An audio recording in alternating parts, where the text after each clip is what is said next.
here today to teach about the, the solar system, particularly talking about the sun. As we know, the solar system consists of many stars, and of which the sun is one of the stars included in the solar system.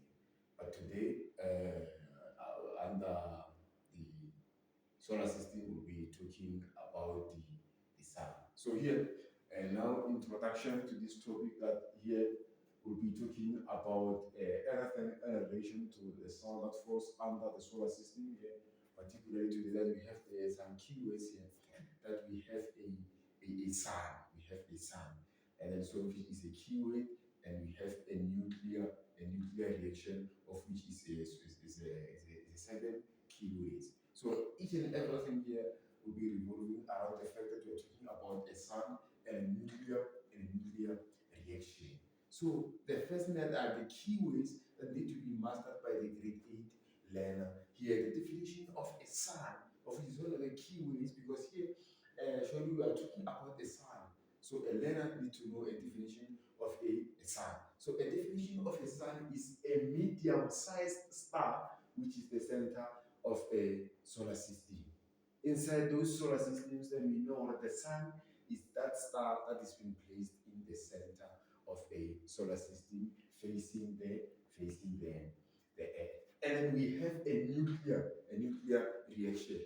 A nuclear reaction is one of the keywords again that need to be mastered by the grade 8 learner as well. I'm still on an introduction, by the way. There is the type of reaction in which nucleus of an atom changes its characteristics and becomes something. So here is the keywords that we're going to be talking about here, particularly talking about the sun, talking about the nuclear reaction, talking about the sun facts, the history of the sun and the facts that is being derived from the sun. Again, that's what we're going to be talking about when we dive into this topic, as I'm introducing this topic, by the way. And then now we have the structure, this thing here, which is just a nuclear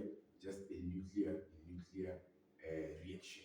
That's the nuclear reaction, which is a process of which we'll be talking about the nuclear reaction, but we'll be talking about the hydrogen atoms when they react in a process of nuclear reaction, with the formation of, or they form helium, and the energy is being produced. And then here we'll be learning about objective outcomes that need to be achieved at the end of this lesson.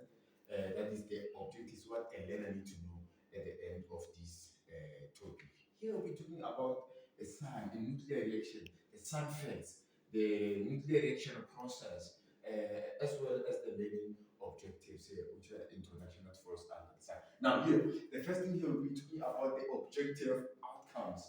That at the end of this lesson of a solar system, particularly talking about the sun, what the learner need to know at the end of this lesson, that learners need to know the main gases found inside the sun. And then as well here, that after this content being taught, the learner need to know the main gases found in the sun. And that thing must be achieved, of which is an objective outcome, what the learner need to know at the end of this topic. Now, we have the second attempt here of the objective outcomes, that is the sun, the biggest star, and of which a grade 8 learner must be able to answer that question after the content being taught. Now, the second item is what is responsible for producing the vast amount of heat and light.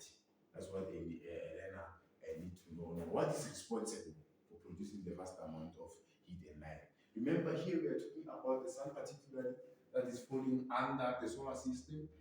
Solely now here, and then here we have the sun phase.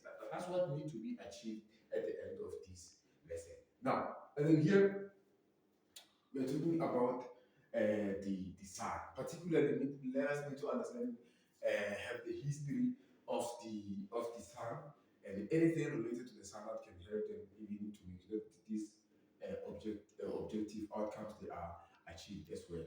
So now here we see that we have a sun, which is a medium-sized star, which is the center of a solar system. Remember, the sun is a bigger star and brighter to the Earth. So, of which is one of the basic component of the sun, and is the source of life, as it is responsible for producing the vast amount of heat and light on the earth. It's the biggest star and brighter star compared to all the stars in the solar system. So we have to talk particularly about the sun, and then I have to relate more about this. That as the sun is the source of life. So without the sun, there is no life. As we know that the sun is responsible for producing a light, a vast amount of light, which plants need light for photosynthesis. So that humans rely on plants for food, and animals rely on plants for food as well. And that thing is being produced though by the sun. So sun is the source of life, as plants need the light that is derived from the sun to photosynthesize, and then they produce food, of which humans relies on that plants for food, and animals relies on the plants for food as well. So sun is the source. It's one of the best component that's found in the solar system here, particularly. It's the biggest star, and it's even brighter to the earth, and we need that too. And then now here we know that is a medium-sized star, which is the center of the solar system. Nuclear reaction, type of reaction in which nucleus of an atom changes its characteristics and becomes something else. So here, the nuclear reaction, it changes something and it changes its characteristics and becomes something else. Whenever the sun is hitting the level of atmosphere, and then we know that it's finding the hydrogen atoms on the atmosphere, they all react together with the fact that the sun is hitting the level of atmosphere, and only the combination of these two hydrogen atoms found found in the atmosphere. Surely they react together through the process of nuclear reaction, and they form a helium. Helium is being formed, and the energy is being produced. So, particularly when I talk about the sun hitting the atmosphere level, is where we find that hydrogen atoms, they react with the use of the light from the sun, and then that thing they form a helium, of which is a blue covering of the sky. So those helium is being produced from the fact that the hydrogen are reacting together with the use of light derived from the sun, and they form the blue covering of the sky, which is the production of a helium, and energy is released. And that process is called a nuclear reaction. That is reacting to us by the formation of a nuclear reaction. And then here we just have to know about this structure, of which is a sun here, showing that hydrogen atoms are reacting together in the formation of that, and then they form the helium and energy through the process of a nuclear reaction. And then here we know that we have the sun facts that tells us that we have the history of the sun. The sun is about 150 kilometers away from the earth. So surely here it tells us that the sun and the earth, the distance between the sun and the earth is roughly about 150 kilometers away from the earth.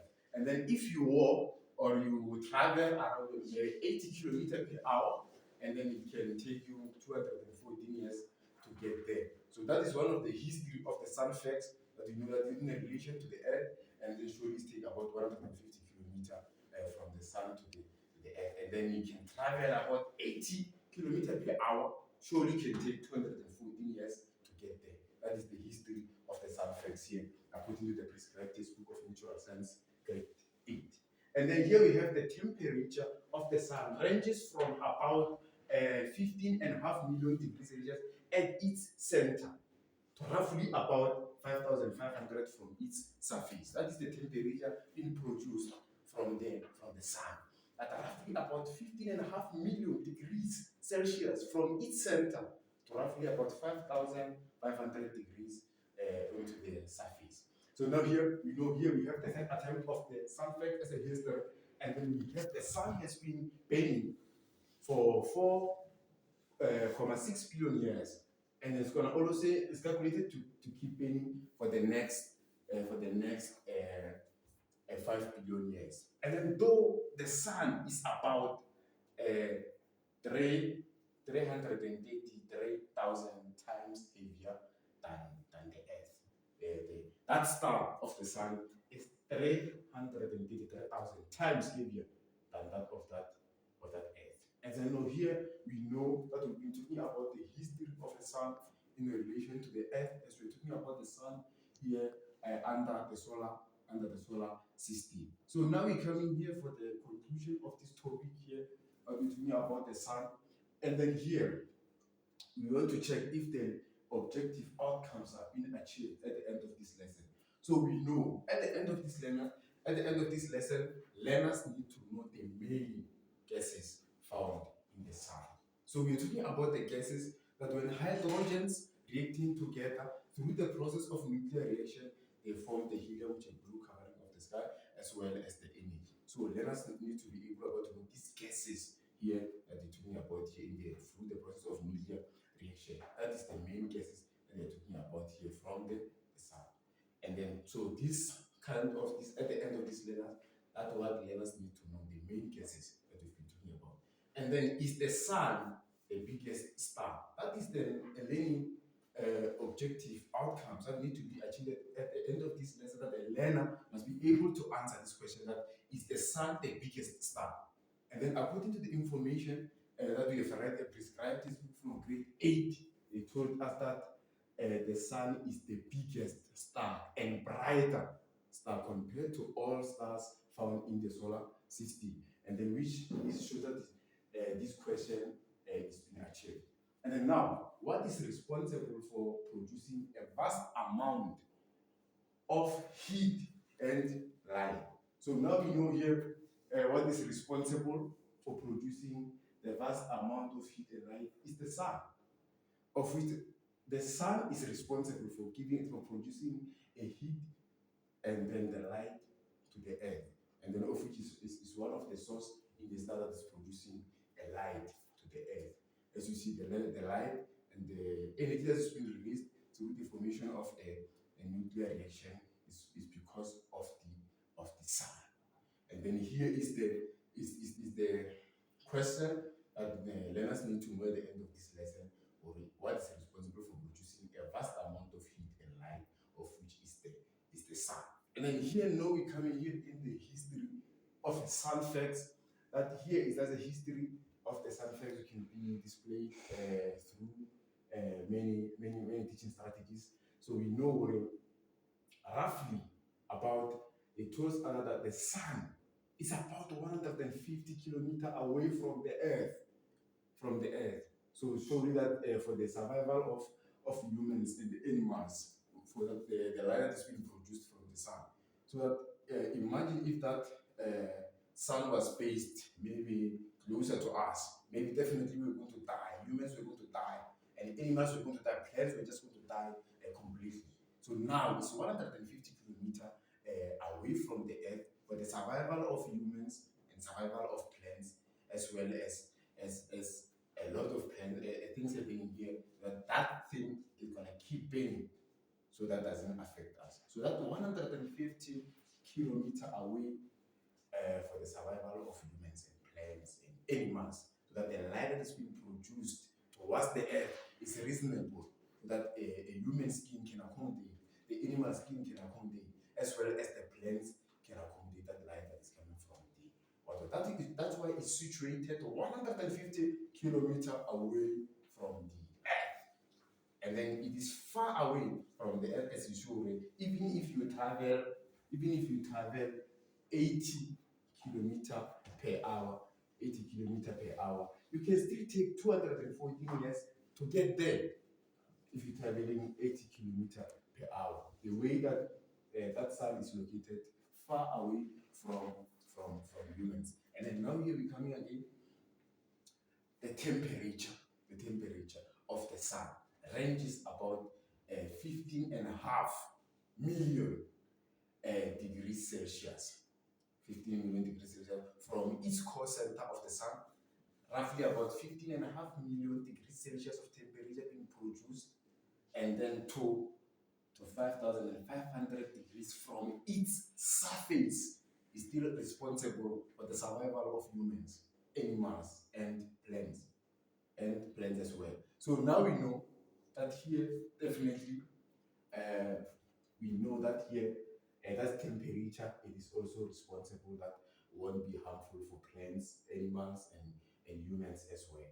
So roughly about 15.5 million degrees at its center to 5,500 from its surface as well. That is, it even ranges from such a lot of temperature being produced that it can accommodate the whole earth with the supply of the temperature that is reasonable for human survival and plant survival and animal survival as well. The sun has been burning. There's a history of the sun existing according to the scientists for 4.6 billion years ago that the sun has been existing and burning for 4.6 billion years. And is calculated to even keep burning for the next 5 billion years. That sun will be still keep on burning and producing light to the earth, and a vast amount of heat and energy being transferred from the sun to the earth. And then now, here we know that a sun is much heavier as it's producing a vast heat and light for the whole earth, the whole planet, because it's 333,000 times heavier than the earth. That's why the light is never stopping and keep on burning and producing a vast amount of heat and light to the earth non-stop particularly. And then here, that's what we've been talking about here in objectives and the now about the conclusion of this thing that we'll be talking about the sun. Learners need to know about the sun, the history of the sun. They have to know that the sun produces heat and light. That is the purpose of the sun, and then that is its history, and then that is the process of nuclear reaction where hydrogen react together in formation of forming helium, and then energy is being produced as well. And then the objectives must be achieved. And then the key ways, which is the sun and nuclear reaction, that's what we're talking about all the time in this thing. And here, I just have